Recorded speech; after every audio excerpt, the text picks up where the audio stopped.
Hello, this is UKRLIFE with Lyudmila Nemyrya, and we continue our broadcasting from Kiev, and we are very happy that our guest today is General Ben Hodges. General, good morning, and thank you so much for being with us today. Good morning, Lyudmila, and thank you again for the privilege. Thank you. General, we are talking in the December 2024.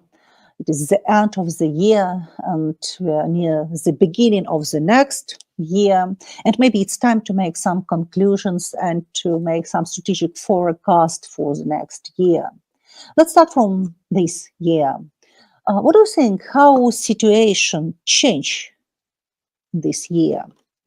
I mean, starting from the situation on the Ukrainian battlefields to Syrian escalation, from Korean soldiers in Europe to use of intercontinental ballistic missiles. And if I'm not mistaken, it is the first time for the military use of such type of missiles.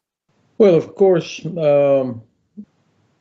Ukraine is in the situation it's in now, and we are in the situation we're in now, in part because the West, specifically the United States and Germany, failed to make it a priority for Ukraine to defeat Russia. We failed to make it our strategic objective for Ukraine to win. Instead, the administration, which did a lot to keep nations together and a lot of support was provided, but it was only done within the context of preventing escalation and not helping Ukraine win. So because of that, we had a long period where no U.S. aid arrived.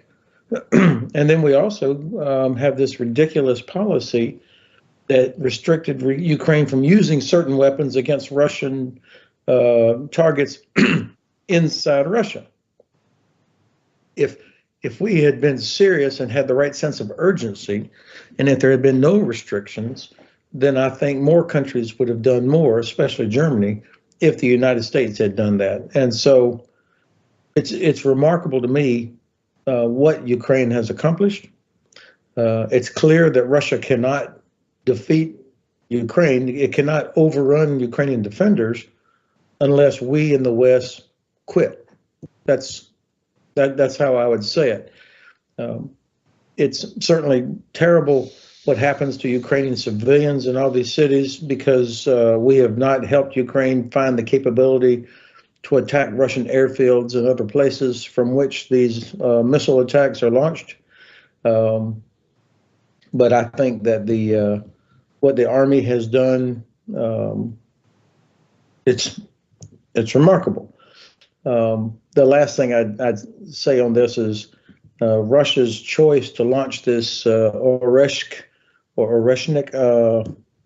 medium range or intermediate range ballistic missile towards Dnipro was intended, or I take two things from that. Number one, this was intended to add to the fear that some people have that Russia might use a nuclear weapon, which I don't believe they are, but that was part of the messaging. But it also told me that they did this in response to Ukraine being able to use ATACMS against targets in and around Kursk. That tells you how much they dread Ukraine having that capability. That capability for Ukraine is so important, so much so that Russia was willing to launch this missile to signal their unhappiness about it. That's motivation for me to continue advocating for Ukraine to have that capability.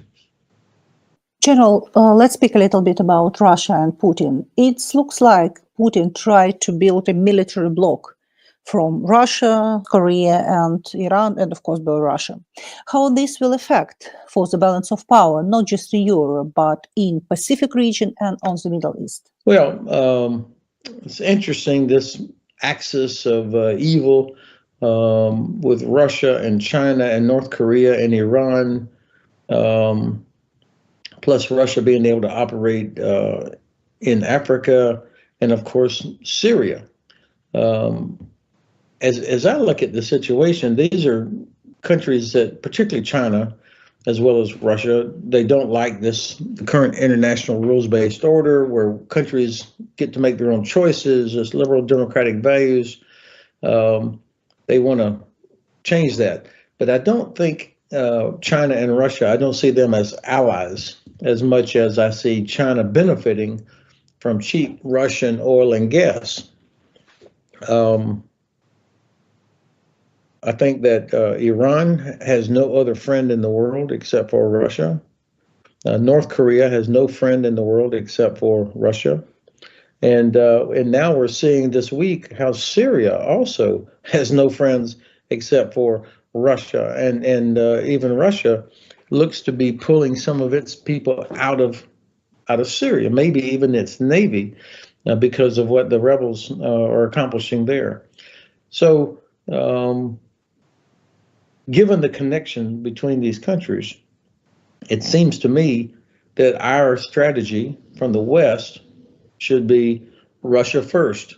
In other words, help Ukraine defeat Russia. And if you defeat Russia, that leaves Syria, Iran, and North Korea totally isolated and unable to, well, for Iran, for example, its support for Hezbollah and the Houthis and Hamas, its cooperation with Syria, all of these things would be greatly degraded from a strategic approach. This is how you do it, by defeating Russia first. And of course, that would send a powerful message to China that the West has the political will, the industrial capacity, and the military capability to help Ukraine defeat Russia first. I think that would be an important signal of deterrence to China. General, it is the third year of the war, and Ukrainian army has been fighting for a long time. There are heavy battles. We're tired. And do you think that if Ukraine will receive a huge amount of weapons next year, or at the beginning of the next year, it will seriously change the situation on the battlefield, and it will affect for our possibility to defeat the Russia? So, Great Britain was at war for over 5 years, a global war, fighting in Europe and in the Pacific and in Africa. They suffered enormously. And the first 3 years, there was only bad news for them. And so I know Ukrainian people are as tough and determined to defend their country and their families as were the British. So I would offer that for historical comparison. There is no one weapon that would change everything, but if you provided a lot of those weapons or capabilities, long-range precision capability, which would enable Ukraine to strike the bases from which Russian air and missile attacks are originating, that would enable Ukraine to destroy Russian headquarters, to destroy Russian logistics. That would make a difference. But I mean, it would have to be huge quantities, not just 10 or 20 or 50, big numbers. So that could make the difference. But you raise the important point of manpower.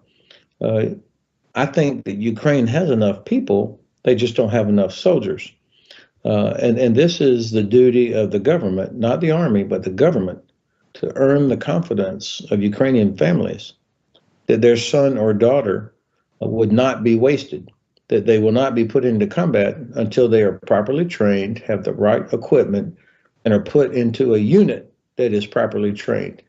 Then I think more families would have confidence in the government. I hear reports all the time that there are thousands of Ukrainian men, especially, but also women who are military age that are there in Ukraine that could go. But they're, for different reasons, they're not there. And of course, it's well known that there are tens of thousands of military age women and men that are in Germany and Poland, Romania, other places, even in Canada, where I just came from this weekend, that should be home in Ukraine joining the army. So this This is the job of the government to and other influencers in Ukraine to encourage women and men to join, but the pressure has to be on the government to earn the confidence of their families. That this is not the old prison army from Soviet times, but it is a modern army that values every single life of their soldiers. Are you expecting that Ukraine could receive many modern weapons next year, if not? I'm not expecting it, but I'm advocating for it. The European countries recognize that if the new U.S. administration under President Trump does not continue the support for Ukraine, Europe knows they will have to fill that gap, because if Ukraine fails, there will be an enormous price to pay by Europe, with millions more Ukrainian refugees, continued disruption of food and energy supplies, loss of credibility. So I think that the European countries will have to step up, and I'm encouraged by the election of the new defense commissioner of the European Union, Mr. Kubilius, the former prime minister of Lithuania, and the new high representative for international affairs and security, former Estonian Prime Minister Kaja Kallas.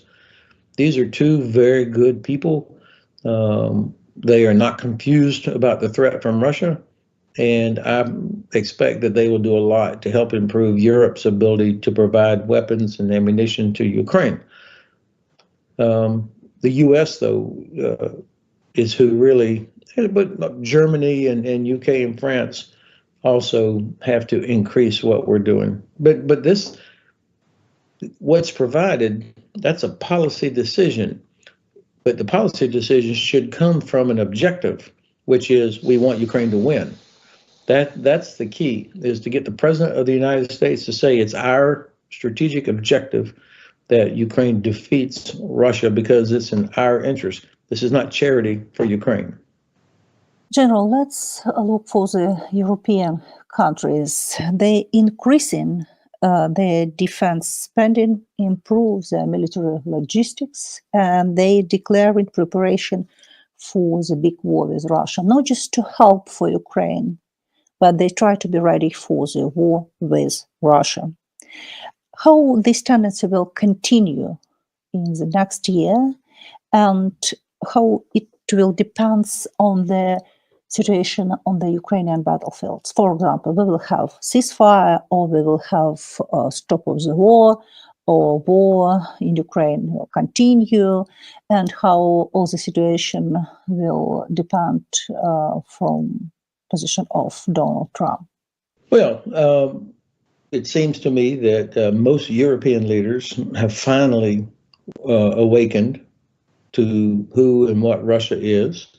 There are some factions, obviously, inside Germany and inside some other countries, Slovakia, Hungary, a couple of others, that are either sympathetic or do not want to get involved against Russia, or they're sympathetic to Russia for whatever reasons. But the majority of countries seem increasingly willing to do more. We've seen that in the last few weeks. And I spoke with a German officer yesterday who was very confident, he was very clear that they are working towards preparations for when they think Russia might be prepared to attack NATO. So, I mean, this is not a debate anymore about if it will happen, if Ukraine fails. And so clearly the best thing for Western Europe would be to help Ukraine defeat Russia in Ukraine versus having to do it later in Poland, in the Baltics, in Romania. From an American perspective and a Canadian perspective, of course, there is this has always been the case, at least for the last several years, a long-term concern about China. But the best way to prevent a war with China is for China to see that we are prepared and that we have the political will and the industrial capacity and the military capability and the allies to defeat them. And you do that by helping Ukraine defeat Russia. So this is an important symbol of deterrence. And, before the election, I was very concerned about what a Trump administration might mean for Ukraine.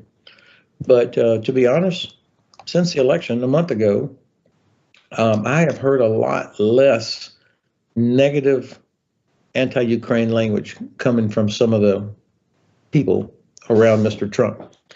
I'm not saying he's all of a sudden pro-Ukraine, but I'm just saying I don't hear the same amount of negative talk. I look at who he has picked as his national security advisor, Mr. Waltz, who is pro-Ukraine, very hawkish on Russia. The person he just picked to be his envoy, General Kellogg, very pro-Ukraine, said that Russia cannot be trusted. This is a good mindset for somebody that's going to be the envoy.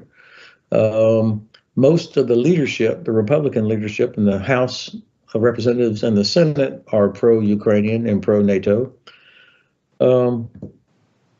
And I thought it was good that Secretary General of NATO, Mark Rutte, went to see Mr. Trump already and impressed on him how important it was that we support Ukraine and that the U.S. not turn its back on Europe. And also, I think he probably reminded Mr. Trump that if Ukraine failed during the Trump administration, that Trump would be seen as the loser, which, of course, he does not want. So we'll see. But I'm a little bit more hopeful that the Trump administration will realize that they have huge leverage, that Putin is not the same guy from 8 years ago, that he has been exposed, he's isolated. Russia's economy is doing terrible. They have a catastrophe in Ukraine. They're losing in Syria. They're losing in Georgia. Here's a chance that Trump comes in with enormous leverage, and he can, he could say to the Russians, if you don't leave, I'm going to give Ukraine everything they need. I mean, he's coming in at a different level than where Biden was 3 years ago. So I hope he will use this opportunity. As for the Kellogg, he is not diplomat, he is a general.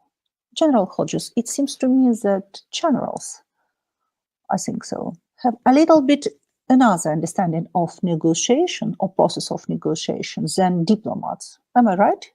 And do you think that this factor will influence for the process of negotiations? Of course, General Kellogg has been retired for almost 20 years, and he's worked in government for quite some time. Worked in the last Trump administration for 4 years with national security staff and the vice president. So he won't be it's not like he's coming out of the trenches going right to being an envoy. But I do think that military normally speak a little bit more directly, that are more clear, and understand how to use force when it's appropriate and what's required. And so I hope that he is able to convey to the Russians as well as Ukraine that Ukrainian sovereignty is essential, that Russia cannot be trusted, and that the United States is prepared to do everything necessary to help Ukraine win. That's what I hope. Now, of course, Mr. Kellogg will be the envoy.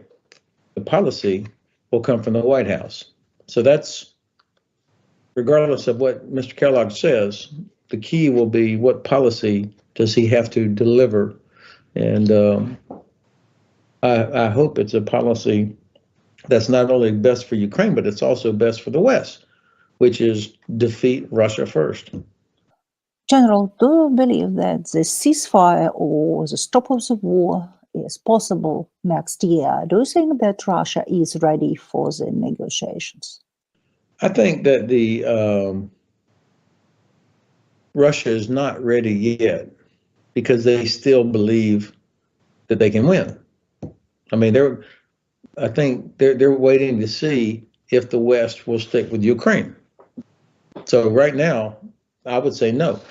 And I would also say that, of course, nobody in the world believes that they would live up to any agreement, and they never have, unless there is a force in place to make them do it.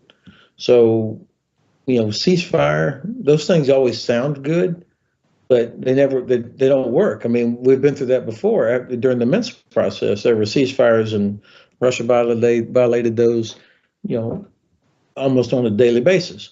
So we should not be naive about that. And I think that, of course, it's up to the Ukrainian people on what they're willing to accept. But I think most Ukrainians know that if any land is given over to Russia as a result of negotiation, or the Russians are allowed to keep what they have already taken illegally, that's a death sentence for Ukrainians that live there. There's no place in history that got better after Russia occupied it. Nowhere. And so I think that this is going to be a grim reality for Ukraine. That if you negotiate, what I like what your president has said. Yeah, negotiate if they have NATO membership, and for all of Ukraine, and that they'll get their territory back through diplomatic means later. I think that's clear. He's making it clear that NATO membership, but even still, any sort of ceding of land to Russia that somehow, okay, you can keep this for now, you'll have to fight to get it back.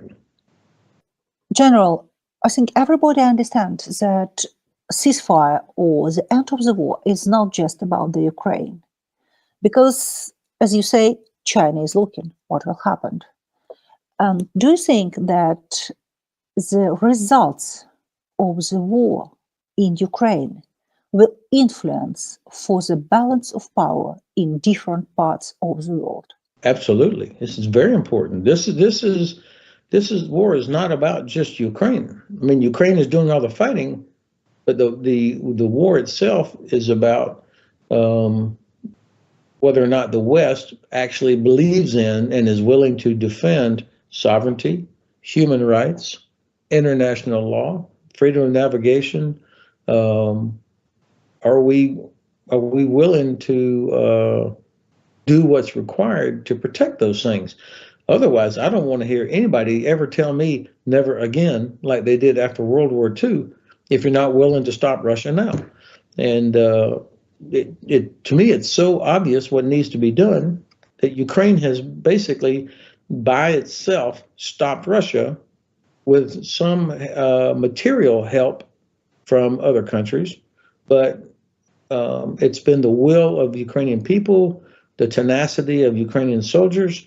And I mean, this is a bargain for the West to just provide the tools for Ukraine. Ukraine's not asking for a single soldier. So to me, this is so obvious. And the war would have been over last year if we had made that decision last year. We've got to stop worrying about Russia might use a nuclear weapon, because they're not. General, and last question, if it is possible, the leaders of Great Britain and France discussed the possibility of presence their soldiers in Ukraine. Do you think that this is a real scenario? That would be a decision for UK and France. I'm not against it, but anytime you put soldiers somewhere, I want to know what the mission is. What is their purpose? It's one thing to just put we've made that mistake for years. We just send soldiers in different places without having a clear end state. And so I would really want to hear, if I was the chief of British forces or French forces, I would want to know exactly what is my mission. What is the end state I'm supposed to achieve that makes it worth risking the lives of these soldiers? What do we prepare for? And who do they work for? What's the chain of command? That has to be very clear. And also, what are the rules of engagement? What can they do, in the situation? Are they going there to fight? And of course, they will need air power, They need to be able to shoot down drones, and they need all of these things. This is not like sending palace guards somewhere. This is real, and for them to be credible, they have to be there, ready to fight. General, thank you so much for being with us today. Thank you. It was my privilege as always, and I really like your Christmas tree there. Thank you so much. Thank you, and best wishes for the new year and Merry Christmas. It's going to be better. Bye-bye. Bye-bye.